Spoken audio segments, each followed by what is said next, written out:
You did not come to listen to me. I will try to be as brief as possible, although those who know me know that's difficult. I'm Ted Lyon, and I've simply had the privilege of being with the ambassador and his wife for the last day and a half or so. Instead of giving you an academic introduction, I simply want to say the ambassador received the sort of plum of ambassadorships, and that's considered throughout much of the world. He's come to the United States. That's the one that many people seek and strive for. He did not seek it. It was given to him by the president of the country, who said, "You fit my model of what I want of an ambassador, a professional who has achieved very highly in his area and who has been educated abroad." And Piñera, the president of Chile, put those as stipulations for those who worked in his government. And he had to be young, too, and that's why I didn't get it. But anyway, so that's another part of it. He's accompanied by his wife, but I have learned to respect him, and that's all I want to say, because he is putting family first. He is not a professional ambassador and will only be ambassador to the United States for 2 years and then return to Chile to his law practice in Santiago.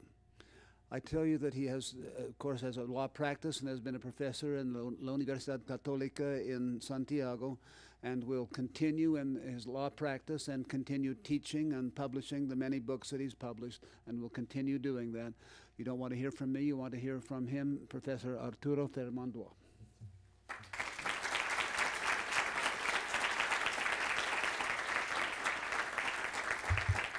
Thank you, Professor Lyon, for that kind introduction.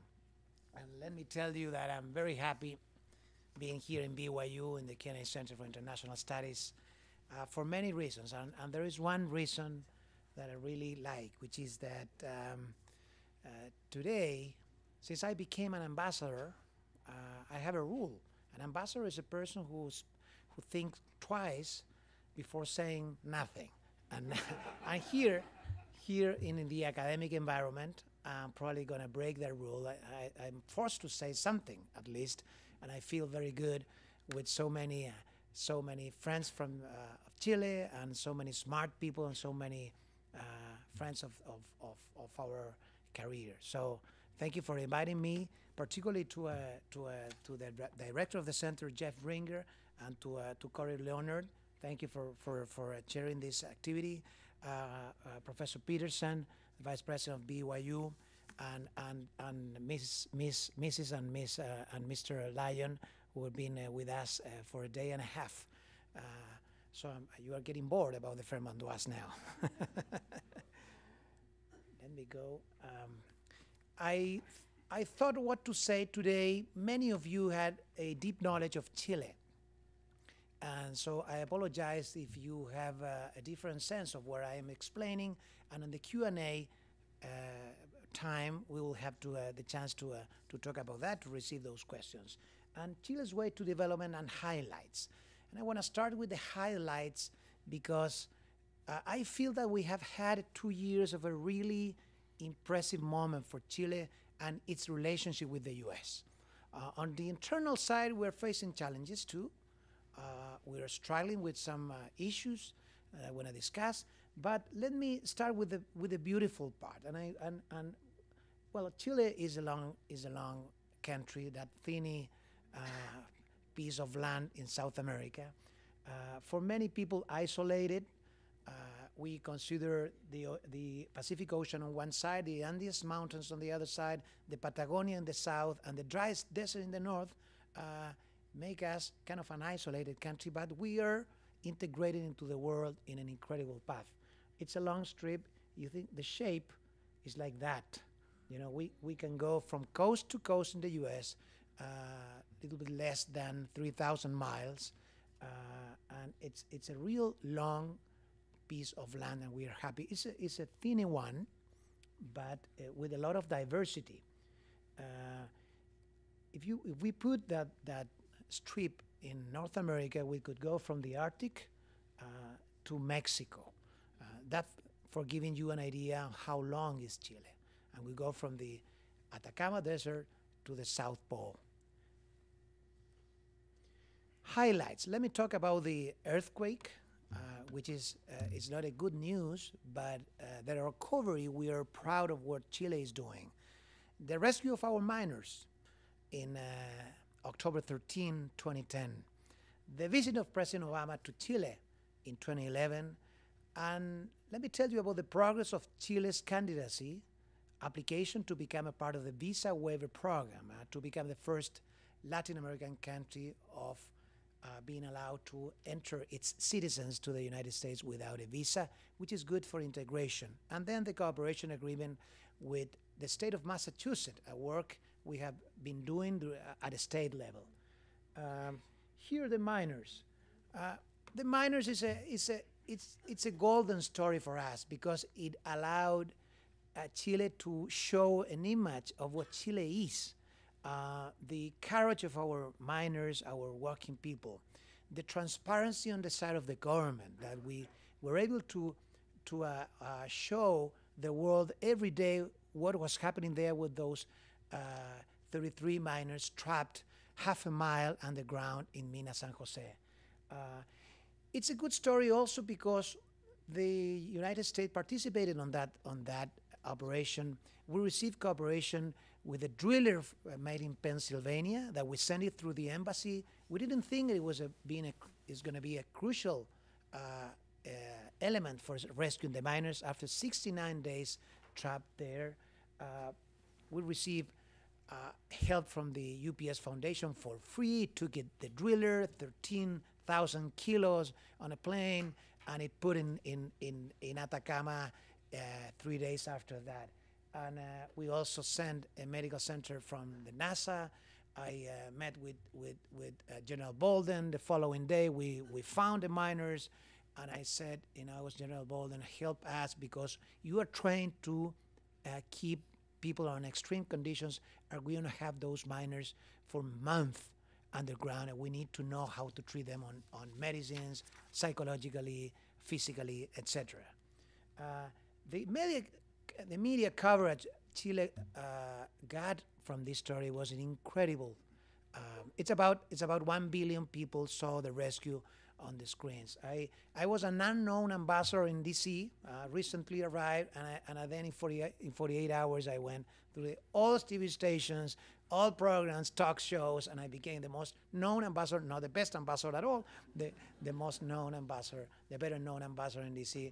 It's incredible. The same happened with our ministers, our president, our people that participated there, and with the miners. We are blessed with those miners who were able to save their lives and are going back to their normal lives, and that's also a challenge. We put an exhibition on the Smithsonian Museum of Natural History. We raised an incredible amount of money from American friends, and with the 7 million visitors a year, we are putting Chile there with that beautiful story on the geology section of that museum. I invite you to go there when you pass by DC. It's going to be for about 6 more months, and it's been a total success on the National Mall there.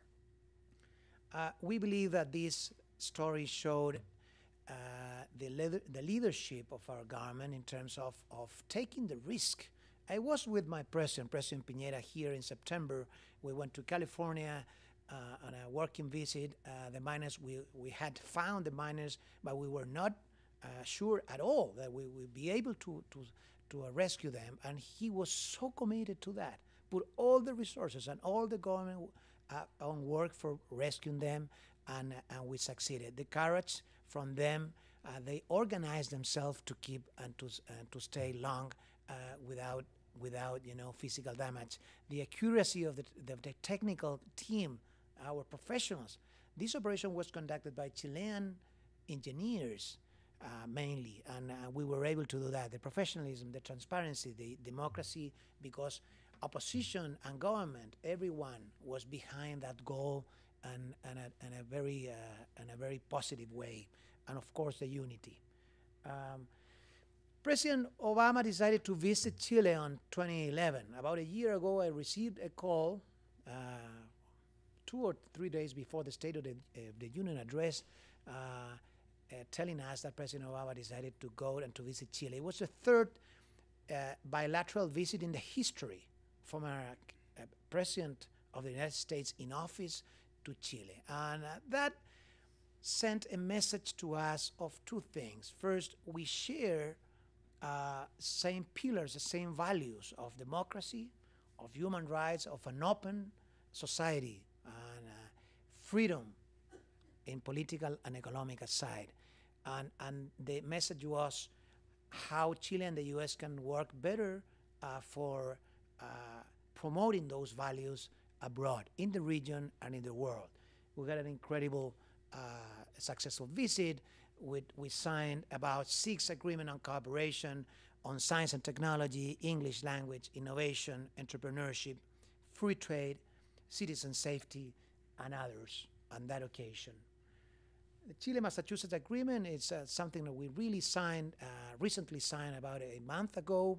As I explained to the governor of Utah, we are looking for reliable partners to work on our next step for Chile in its relationship with the U.S. We have the free trade, we have the political confidence, and we need to move to a more sophisticated agenda where science and technology, education, innovation, environment, clean energy are the issues. And at a state level, with California, with Massachusetts, and probably why not Utah, are a good strategy for moving forward the development of Chile. Let me tell you 2 things about this project that we launched from the embassy in 2010. Normally, for visiting the U.S., a Chilean must be a well-educated and part of the elite. Our regular citizen has lots of trouble to get a visa just for visiting the U.S. We are not looking for an immigration visa. The overstaying rate, the illegal overstaying rate of a Chilean is very low, the lowest in Latin America, less than 1% unofficially.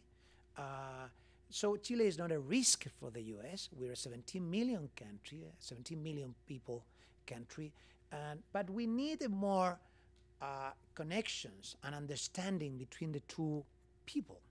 And so we are applying to that program, which in summary consists in putting Chile and the U.S. as a security partners. We share some information so that we can be prepared against crimes, against terrorism, and in return, that country gets a visa waiver status that allows our citizens to come without a shorter notice and less paperwork to do here. I put there a geopolitical significance. The more the Chileans know the U.S., as many of you here had the privilege to do, the more we get connected to people, the more our people is going to support Chile on its policies on promoting those values. Because what I explained at the beginning, this kind of an isolation tradition that we had for centuries. And we are going very good. We have a visa rejection rate coming from 9% to 3.4% last year, during the last 3 years. So if we get to the 3%, that's a golden status, we will be fulfilling the legal requirement and becoming, with other requirements, the first Latin American country on this situation. Let's go for the pillars of development, the title of the presentation, the 5, I would say, pillars for having Chile looking for becoming a developed country in the next few decades. First, I would put a strong democracy. We have a presidential system, a clear institutional leadership where the Constitution gives the president a legislative power and an administrative power and a budget tools that allows him to lead and to pass legislation in an effective way so that he can put his program at work. And this presidential system has been working very good in terms of giving a strong leadership to the country. And with a stable transition from one government to the other. I belong to a coalition that took power in 2010 after 20 years of a previous coalition. And we are proud that our political system is allowing pacific transition from one government to the other. We have a system of deep civil and economic liberties. From the Constitution, there is a liberty of entrepreneurship. You're allowed to start your own business, and that is written in the Constitution directly, and that put an incentive and a protection to the creativity of the Chileans, but also civil liberties.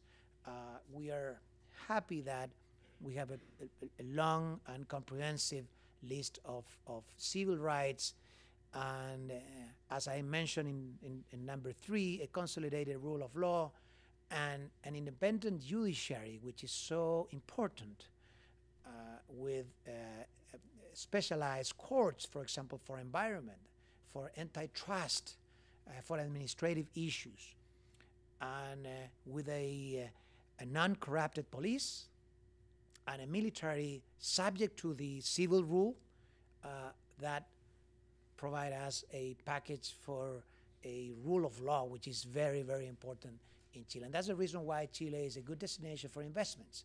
You will get recognition to your rights, and stability is an asset that foreign countries really appreciate.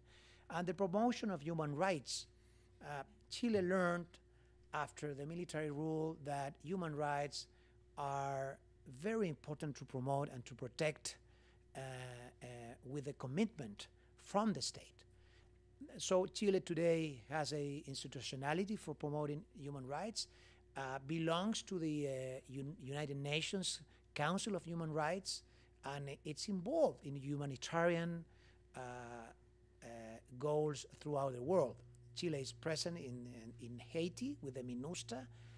Chile has presence of our troops for humanitarian reasons in other parts of the world, Europe, the Balkans, and other parts. And the commitment from Chile is continue that effort internally, domestically, and also throughout the world. Integration to the world. We are proud that Chile initiated an outstanding process of integrating to the world from the 80s on. We opened our economy on the 70s, on the late 70s. We took down our tariff very low when many other countries were raising their tariffs. And we initiated a philosophy of integrating to the world economically and politically as the only way to bring prosperity to Chile, a small country with another large population that needed to compete with the rest of the world because we wanted to sell our products, and we were confident that our products are very good. Probably 80% of the apples in this country are from Chile, 50% of the grapes of the apples are coming from Chile, and I don't know how many bottles of wine in this country are open because of Chile. That's a map where can I put the amount of countries that are integrated to Chile through free trade agreements. There are 23 free trade agreements, including 58 countries. If you see here the region, Colombia, Ecuador, Peru, then the Central America area, then of course with Mexico, Canada, and with the United States. The free trade agreement with the United States signed in 2003 and entered into force in 2004, it's been an incredibly successful one, tripling about that the bilateral trade, creating jobs everywhere, in Chile, of course, and here, and with a small surplus in favor to the U.S. I explain that to the people at the Capitol Hill, and I say, don't fear free trade agreements, because with Chile, you have done a good business. It's been a win-win business with very small and isolated conflicts. We have agreements with the European Union, and then with the EFTA zone, which is a list of countries that are joining partially the European Union agreement. Also with Asia, we started what we call the P4 there with Brunei, Singapore, and New Zealand, and it's becoming today the PPP, the Trans-Pacific Partnership, which includes the U.S., Peru, Australia, and other countries. Japan showed interest, and President Obama in Hawaii last November in the APEC meeting decided to put a lot of effort in the U.S. for pushing for that agreement. Then we have here the Mercosur. We have an agreement with them, and then with India. We just signed an agreement with Vietnam, Thailand. We are negotiating with Malaysia and Thailand, and we also have with Australia. So what I tell Americans that if you go to Chile, you invest in Chile, you have an incredible platform for moving businesses from Chile to other sides of the world because of this condition. And it took us almost 20 years negotiating country by country to get this status and to become the freest country in the world in economic terms. With the U.S., by the way, the tariffs are going to be zero, with zero quotas in 2015. So we're approaching a moment where Chile and the U.S. are going to be almost the same country in every area of the economy. Then the importance of trade is very simple. As a relatively small economy, we decided 3 decades ago to open to international trade. And we are dependent of international trade. About 70% of our GDP is depending on goods imported from these countries. And foreign trade is an essential component of the strategy for developing our country. Economic growth, employment, and reduction of poverty, which is the final goal of a country which used to be very poor. Let's take a look on some figures, those who are economists here. These figures are positive figures. After the crisis of 2008, Chile crossed that struggling period in very good conditions with a healthy financial system, and we were able to recover our economy on a good pace, and that was a promise of President Piñera when he took office in 2010.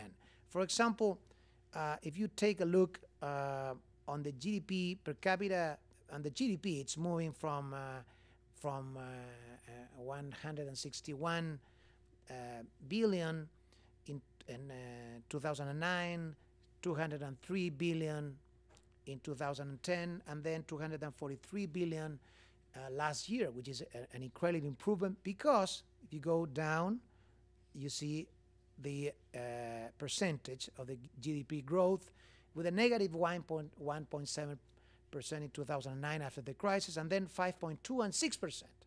And next year, economists are calculating that is going to be around 4.something%. This is creating jobs. This is moving equality in a better shape, together with our policies. We're going to talk about that. Other important figures are our current account balance and the government external debt. Chile is a net creditor country.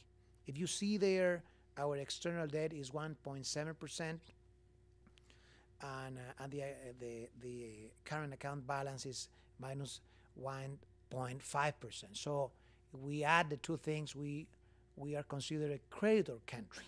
We don't have debt, and that's for many countries a real surprise, because if you go to Europe or even this lovely country, that I respect so much, we are in very good conditions. And we were serious on managing our fiscal side, our spending, and there's many reasons why I can explain that Chile is not having external debt, and has to do with the power of spending in Congress.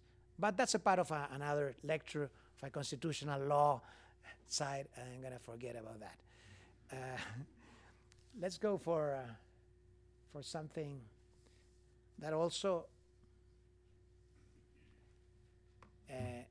make us proud. The international perception.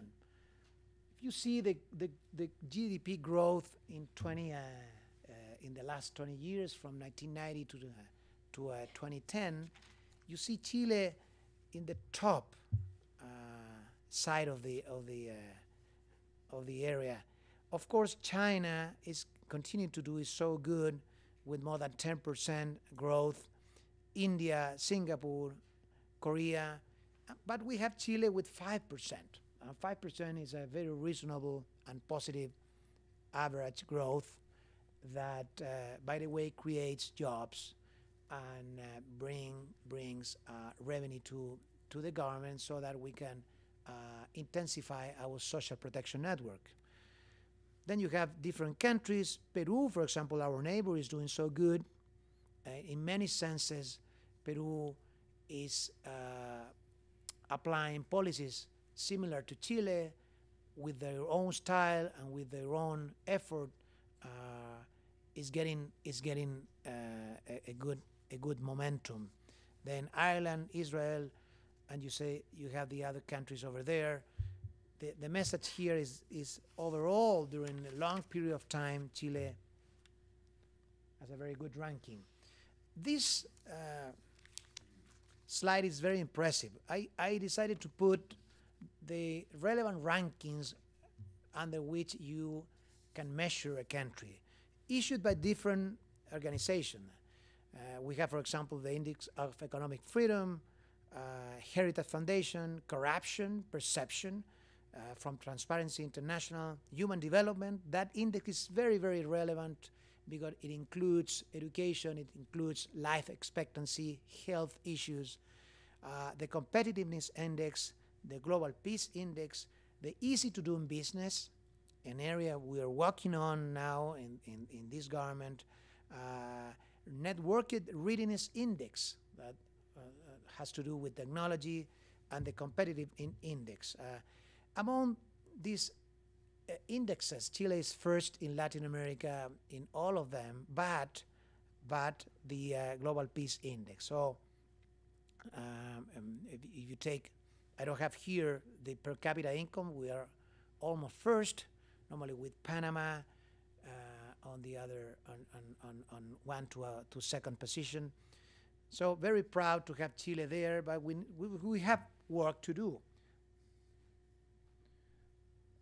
In the economic freedom, in 2012, we are number 7, which is considered very, very free country, with Hong Kong, Singapore, Australia, New Zealand, and Switzerland. You see, it's a very prestigious group of countries, all of them very prosperous. In corruption, Chile is the least corrupted country in Latin America by international standards. We joined the Open Government Partnership Initiative launched by President Obama about a year ago. Then in Competitiveness Index, we were losing some path here in competitiveness.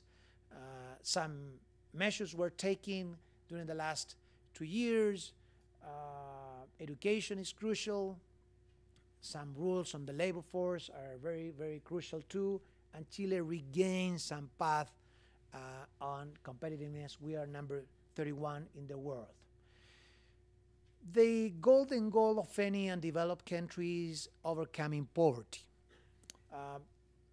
And, you know, figures are there.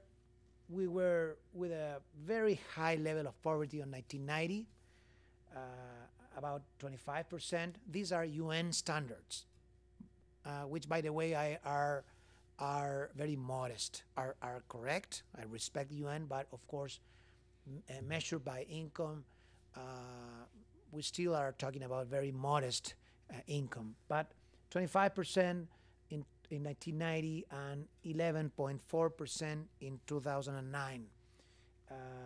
Because of the crisis, we were not able to continue reducing poverty and extreme poverty after 2009, but it is said that in the new figures in 2010 and 2011, which we don't have by now, are going back again. Our goal is to overcome totally poverty during this decade and extreme poverty sooner than 2020. Issues are here, deep in the social protection network. We created a social development ministry. There is a measure of protection to the maternity passed by Congress in 2011. We finally eliminated some contribution that the retirees made to a social fund. We are improving, measuring how to measure poverty. All these create an impact on job creation. And then the ethical family income just passed by Congress a few days ago, which is a subsidy from the government to vulnerable families tied with good habits from that family. For example, you get that subsidy. For example, if you send your children to school, if you don't, you lose points for applying to that subsidy. Chile and Utah. What we can do here, as I told you, we are looking for reliable partners. We have many things to share. The spiritual tradition you have in this amazing country, this amazing land, it's comparable what the tradition of Chile is.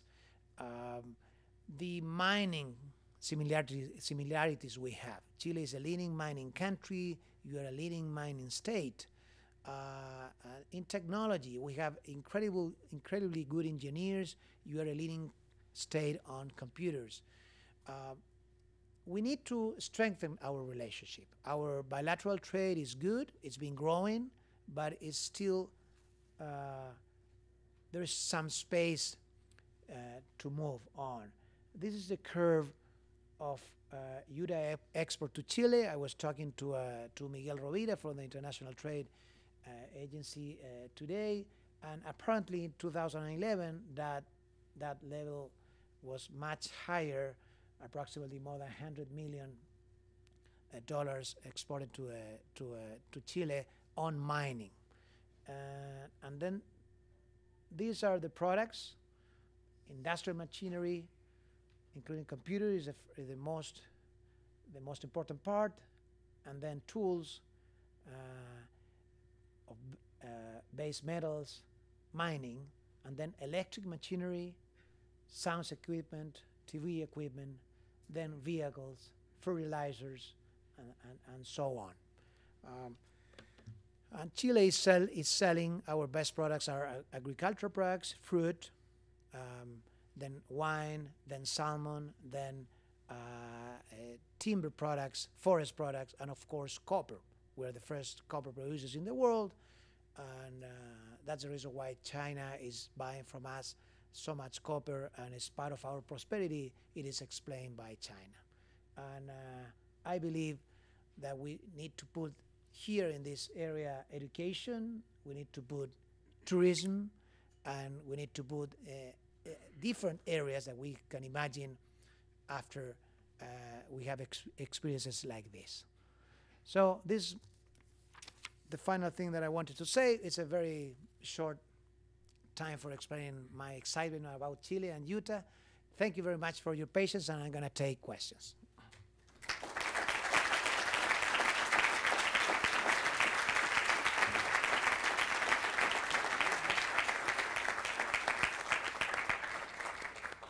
So we have set up a mic here on the left. If you'd like to ask questions, it requires the boldness to come down and stand in line. But we invite all of you students, please come down, ask questions. if you tell us your name and what you're studying before you ask your question. We just have a few minutes, so you need to come down very quickly.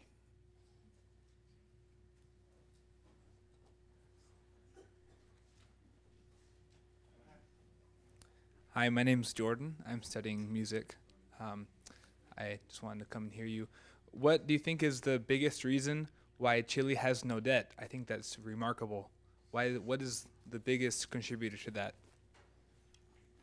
Well, my explanation is a legal one. If you are patient, I can give you some ideas. Throughout the 20th century, we were including in our constitution some provisions for limiting the power of Congress to spend money. So we have, for example, our only civil war in 1891, a short but traumatic civil war, left one lesson. We should take care on our budget bill. So when the president presents a budget bill, the Congress can only approve it, and if it doesn't approve it, then the president probably is enacted. Then we have other provisions. Congress cannot increase the spending on a budget bill. Only can approve it or reduce it or change it. Cannot increase the spending. We are a presidential country. We are not a federal country. That's impossible in the U.S. But that's one explanation. And the principle behind this provision is that since the president is responsible before the people on the health of the economy, he must have the tools for managing that. For example, here in the U.S., whoever congressman or senator can introduce spending bills. In Chile, we have what we call the Iniciativa Económica Exclusiva. Only the president can introduce bills who involve spending. So when you are interested, for example, for your region in some special program, or your public work, or a bridge, then you go to the government palace and try to convince the finance minister and the president. Otherwise, you're not going to get that program. So it sounds very hard, difficult to manage, but produces a result of a sound fiscal reality. And I can tell you many more.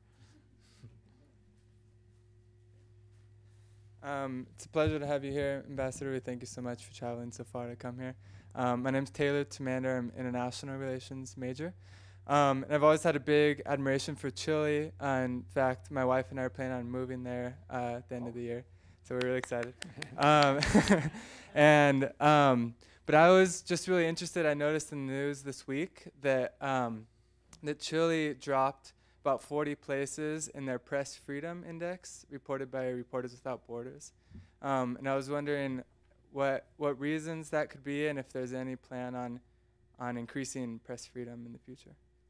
I would like to see those figures because we have a strong free speech framework in Chile. Probably it happens to do with what happened on the huge debate we had in education last year. We had demonstrations on street for a long period, thousands of people complaining about the education situation in Chile. And the debate was focused on financing of the education, quality of the education, access to education, with a growing number of people who are for the first time in college. About 70% of the people are first-time generation in college. So we're facing new challenges in Chile, and the country is concentrated and focused on how to solve that. We're putting more money. We're passing new laws for reducing the burden on the financing issue. Then, since we had lots of demonstrations and with damage to private property, many of them continuously for more than 4 months, then a bill was presented to Congress for kind of regulating better the right to assembly. And probably that made some international observers concerned about the freedom of speech. Probably it has something to do with that, not with the written press or TV or any other. We don't have any restriction on that side today in our laws. Good afternoon. My name is Alan Escobar, and I'm from California, and I'm studying linguistics here at BYU.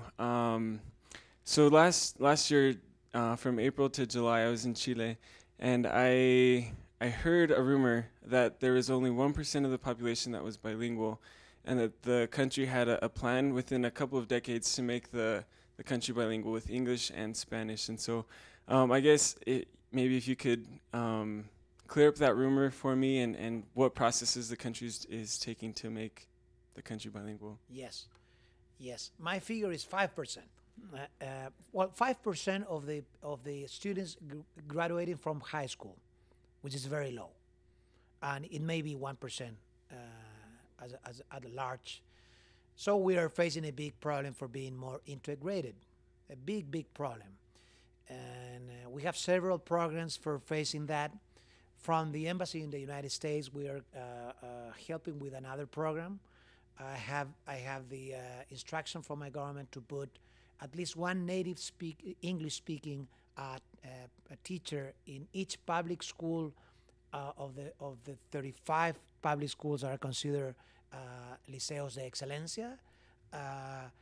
So the government and Chile is working and designing ways to overcome that liability. It's impossible to get integrated with the world with such bad English. And I personally suffered that. We didn't have really a good teaching of English in our country at all.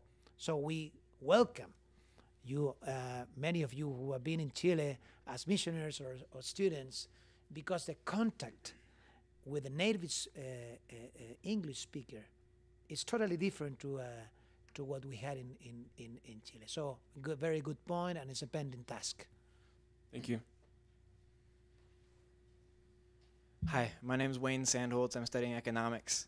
You mentioned that one of the big elements in helping Chile to achieve the great freedoms that they have today were the reforms instituted by the Pinochet regime in the 70s. And I'm just wondering, what comments you have about maybe the paradoxical nature of that regime providing reforms that have contributed to freedom in the present, and whether there's like a generalizable model there for other countries trying to follow Chile's path into development. Well, the military rule in Chile was a very, I would say, a complex one in terms of on one side, it was criticized because it was not a democratic regime, and didn't really care in many issues about human rights. And as a country, we learned that on that side we had a liability, and we don't go back to a period like that on civil liberties and human rights. On the other side, even the most violent adversaries of the military rule recognized that the economic bases were put from those years. That does not mean that only on a non-democratic government you can do reforms on the economic side. We don't believe that. We were lucky that that government enacted economic reforms that anticipated our way to development if you compare to other countries. And we were very lucky with that. And we celebrate that, and we have kept those pillars until today. But we don't say that you need a totalitarian government or a non-democratic government, whatever you want to call it, or a government who doesn't have civil liberties to introduce economic reforms. We don't say that. My name is Dallas. I'm studying economics. A while back, the Chilean government was offering government grants to entrepreneurs that wanted to come to Chile and start their business there. Has that been, first of all, is that still in place, and has that been effective? Very successful. It's the startup program, Startup Chile program. It's a $40,000 subsidy for American entrepreneurs that qualify with their own projects to go to Chile and start up a company in Chile. From my knowledge, it's been very successful. We have more than 200 Americans starting their own businesses there, and it's still in place, and we are putting more funds there because we believe that attracting minds and attracting ideas is the right way to develop Chile. Hi, good afternoon. My name is Katia. I'm a Latin American Studies major here from BYU, and I'm also Brazilian. And I cannot help feeling envy for Chile because of its transparency and development. And we're such a big country, Brazil, and we are developing economically, but we're still lagging behind Chile in, again, transparency and human development and all of that. So my question to you is, do you have an advice for Brazil specifically, and what can we do to get closer to Chile in that aspect? Well, we all like Brazil, and we all like Brazil. Its land, its beaches, its people. I'm not going to say it's women, because my wife is here, but